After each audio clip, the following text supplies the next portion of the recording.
Hi everybody! So it's a good thing that I checked before I started filming to make sure that this was focused on my face, because I didn't have my microphone on and you guys wouldn't have heard anything that I have to say. But I hope that this stays focused on my face long enough for me to do this video. I hope you guys don't think I'm insincere for using my laptop for my notes, because I love true crime, but I have, oh no. What is going on? My laptop is glitching out. Okay, let's try this again. So my laptop totally just started losing its mind when I started filming this, but welcome to Morbid Monday, everybody. I am a true crime fanatic. I don't know if that's something I should be admitting to the general public. I also really hope that this stays focused on me the whole time I'm talking, because my camera's also been having issues. It's like all of my electronics just decide to go clown shoes when I start trying to do anything. It's loading. I hope you guys don't, what I was trying to say was that I hope you guys don't think that I'm insincere for using notes. I do love true crime, but I have a very bad memory. So I have all of my facts written down so I don't mess them up, because I don't want people to come on here and just start ripping into me for getting the city wrong or whatever. First of all, so the first thing that I want to talk about is, if you guys have not read The Stranger Beside Me by Ann Rule, I highly recommend it. If you like true crime, that is. Ann Rule is amazing, and The Stranger Beside Me is one of her most famous works. So she personally knew Ted Bundy, and I think that up until that Netflix movie that came out, we weren't seeing a lot of the side of Ted Bundy that everybody else got to see. Like, we see Ted Bundy, the monster, which he is a monster. But her book does an amazing job putting into perspective from people who knew him and didn't know that he was this very charming man. Up until, like, the teeth part of everything, her book had me, like, convinced. I was like, it can't be him. It has to be somebody else. Like, Ted has to be innocent, because, like, how can he act like this one way and then, you know... Alright, I'm not going to get super into it, because I'll probably give that book its own video when I'm done reading it.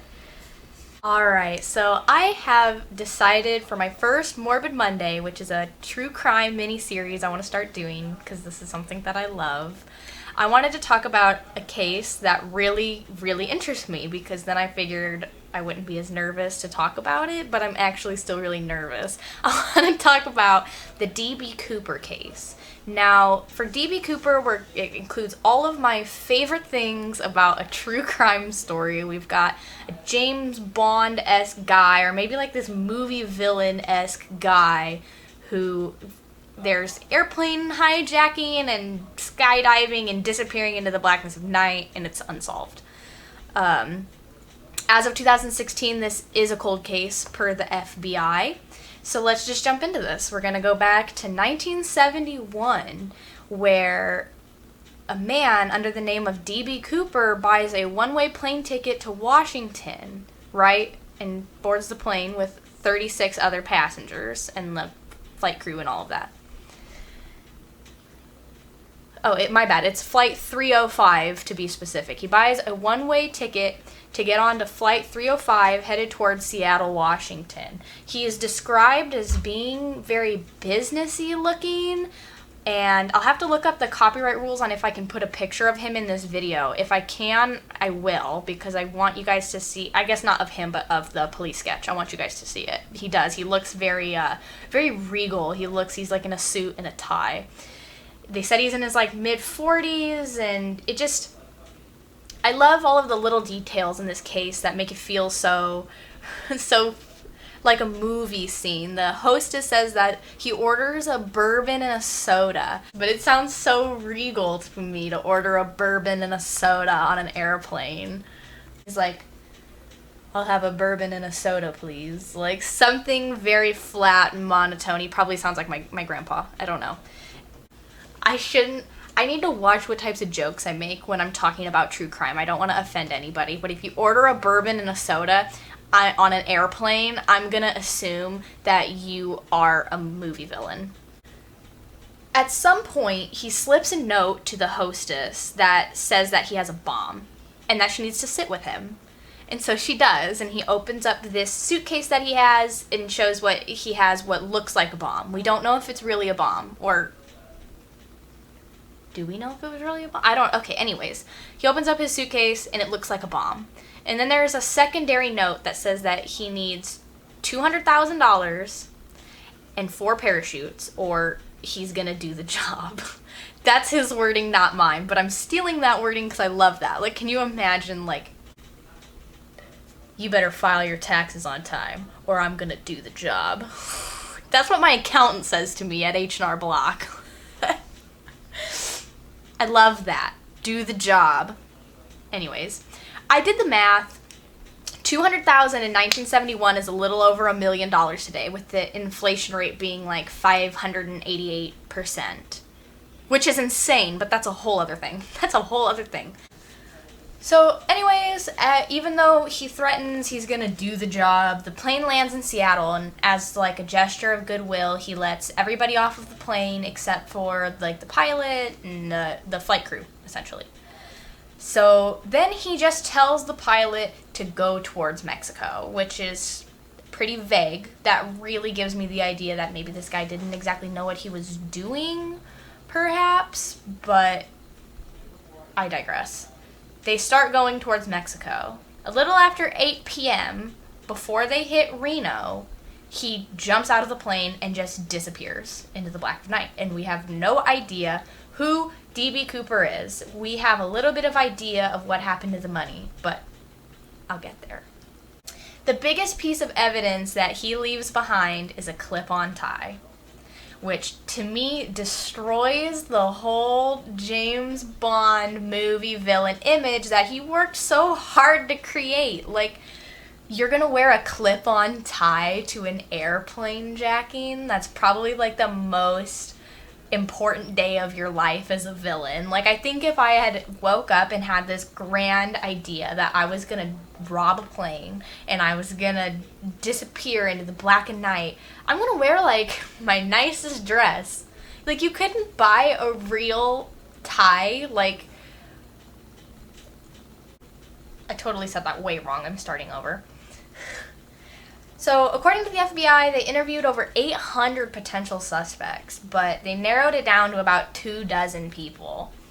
In 1972, so a year later, there is another airplane hijacking, right? In this case, the guy boards a plane, and he passes a note to the hostess demanding $500,000 and 4 parachutes. Does that sound familiar to you? Anyways, and same MO, the guy jumps from the plane somewhere over Utah.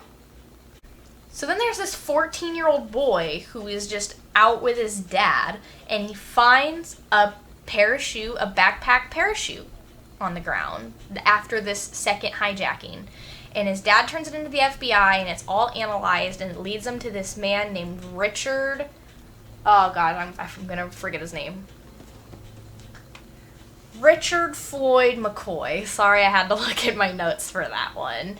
So, ultimately, he is arrested for the second hijacking, but ultimately he is ruled out for being D.B. Cooper because the airline hostesses say he does not fit the description. Richard did get 45 years in prison for that second hijacking, but it leaves the question, who is D.B. Cooper?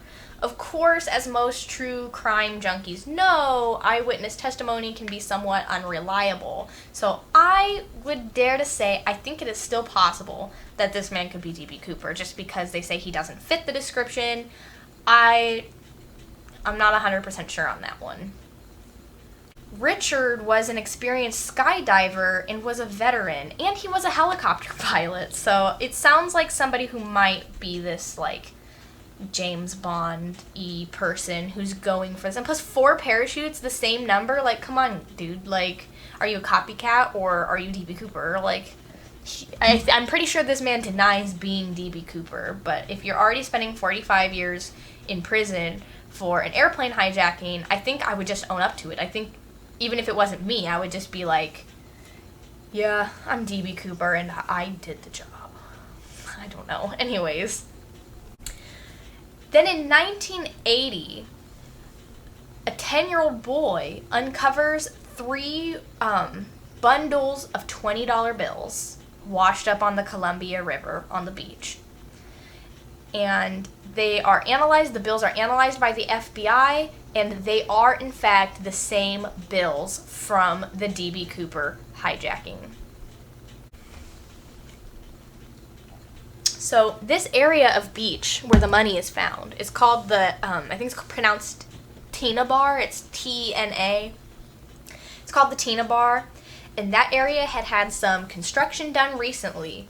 And using geographical mapping and a bunch of scientific stuff that I don't understand, so I'm just going to tell you what the FBI found, is that the money was initially buried in 1974, and it had moved further down the beach due to the construction. So where it was found is not the original burial site of the money. I'd have to say, as far as suspects go, Richard McCoy is my favorite suspect for this case. My second favorite theory is that whoever D.B. Cooper was died in the fall. Okay, I'm going to reread that. Forgive me for looking at my computer for this one because this is a direct quote, so I don't want to misquote this guy. This is from Special Agent Carr from the FBI. He says, "No experienced parachutist would have jumped in the pitch black night, in the rain, with 20-mile-an-hour wind in his face, wearing loafers and a trench coat. It's simply too risky. He also missed that his reserve chute was only for training purposes and had been sewn shut, which a trained skydiver would have checked before jumping." So this theorizes that the man who jumped out of the plane was not a skydiver, which would rule out Richard McCoy, who had experience skydiving. But I like this theory a lot because if the FBI is saying, look, like, this man is dressed like he just walked out of an office and he jumps off a plane and he's not checking his parachute and it's raining and it's dark and he picks a random spot, like appearing to be random place to jump out where you can't see the ground. They said where he jumped, there is 0 ground visibility. This man could have jumped into a bunch of trees for all we know. He's probably impaled up on the top of a tree somewhere and that's why we haven't found him. So I love this idea that this mastermind who committed this unsolved crime is just dead somewhere. Like, we just haven't found him. He hit the ground so hard, he just got decimated and he just vaporized. I love this theory because he just goes through so much work to look like a badass and like he knows what he's doing, and it's completely possible that he doesn't and he's just winging it and he's just doing it. Like he's just doing the job. That doesn't necessarily explain how the money ends up on the Tina Bar, though. If it maybe somebody else found the money and buried it, it's buried in 1974, which is 3 years after that hijacking, and Richard McCoy is already in prison. So somebody else found the money and buried it, maybe? Or perhaps he lived and he buried it and he just hadn't come back for it yet. Or perhaps he hit the ground so hard that the money buried itself. So there is other evidence, like the clip-on tie that he was wearing had some kind of residue on it that led them to believe that whoever wore the tie worked with mechanical parts. And I wish I had time to go over all of the theories and all of the potential suspects because there's so many of them that are so interesting. But the other one I really, really want to make sure I touch on in this video, or I guess there's 2 of them. Another one that I really like that I think could be plausible was in 2011, a woman named Marla Cooper came forward and said that her uncle, Lynn Doyle Cooper, is D.B. Cooper. When Lynn Doyle Cooper was alive, he used to go by L.D. Cooper. So Lynn Doyle Cooper was a veteran and an outdoorsman, which makes him potentially a good fit for this. But LD has been passed away, and they don't have anything to rule him out as a suspect or also say that he is DB Cooper. One that I want to throw in here because I found it intriguing, even though I don't think that this is it at all, but I think it's worth mentioning, is a lot of people think that John List is DB Cooper.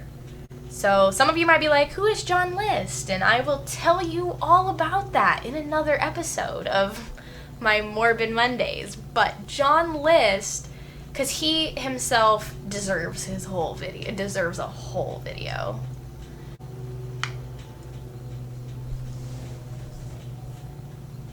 I don't think it's John List, even though he does fit the description for the guy who they think is DB Cooper. John List, in 1971, so the same year as this plane hijacking, murders his whole family. To be exact, it's about 2 weeks before the plane hijacking, and then he disappears.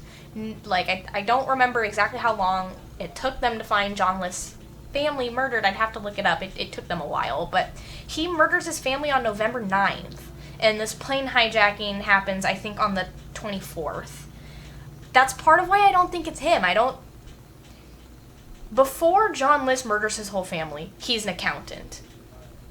Perhaps that fits the do the job and the dressing like and the clip-on tie. Maybe it fits all of that. It doesn't fit the residue on the clip-on tie, suggesting that DB Cooper works with mechanical parts, and John List also was a veteran, but I couldn't find anywhere that he would have any sort of flight experience or skydiving experience or anything like that.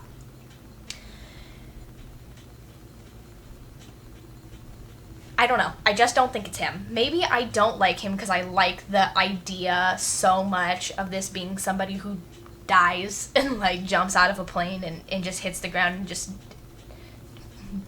or is stuck up in the trees somewhere. I don't know. I like that idea so much more than I like the idea of it being John List. Maybe it's because I don't like John List and I just don't go for John List. But you're gonna tell me that John List, an accountant, murders his whole family and then hijacks a plane and requests $200,000 and parachutes out of it, and I don't know how I feel about all of that going on. And John List, before all of this was going on, was a very wealthy dude. So I don't think he would wear a clip-on tie. I think he would wear a real tie if John List was going to do it. But that is obviously just my own personal opinion. Maybe I'm a little bit biased, but I hope you guys like my Morbid Mondays. I want to do more of these. I'm not trying to make these crazy long. I just want them to be easy, digestible information for people who maybe are beginners in true crime. Maybe you're experienced in true crime. I'm not sure. If there's anything I need to correct, please let me know. I'll make sure in the next one I do some corrections. As I said, I did research all of this. I read all about it. I have my notes with all of my facts on it, but there's so much information out there. It's so possible to miss things. As I said, I might make a part 2 because there's just so many suspects. There's a lot of suspects for who could be DB Cooper. But I love this case so much, and that's why I chose to do it, because I love this guy. I'm gonna do the job, and I'm gonna order a bourbon soda, and I'm not gonna check my parachute to make sure it functions before I use it to jump out of an airplane that I just hijacked. He seems like a dummy. I don't like saying that, but he seems like maybe not the brightest individual, if that's true. And the FBI even thinks that this guy is not an experienced skydiver. And if you're not an experienced skydiver, why would you go and jump out of an airplane for your big heist? It doesn't make any sense. You think you could just learn, on a whim? You think you could just chuck it in the bucket and move on? I'm gonna just jump out of an airplane with $200,000. Alright. Let me know what you guys think in the comments section below. Who do you think DB Cooper is? Or maybe even recommendations for what you want to hear on more Morbid Mondays. I hope you guys have as much fun as I do. Thank you so much for watching, and make sure you subscribe if you like this. As I said, I'll be posting more content similar to this. And check out my other videos while you're at it. I love doing makeup, and I love getting drunk on camera. So have fun, everybody. You know it wouldn't be a video if I didn't sing at the end. I'm so sorry. Bye.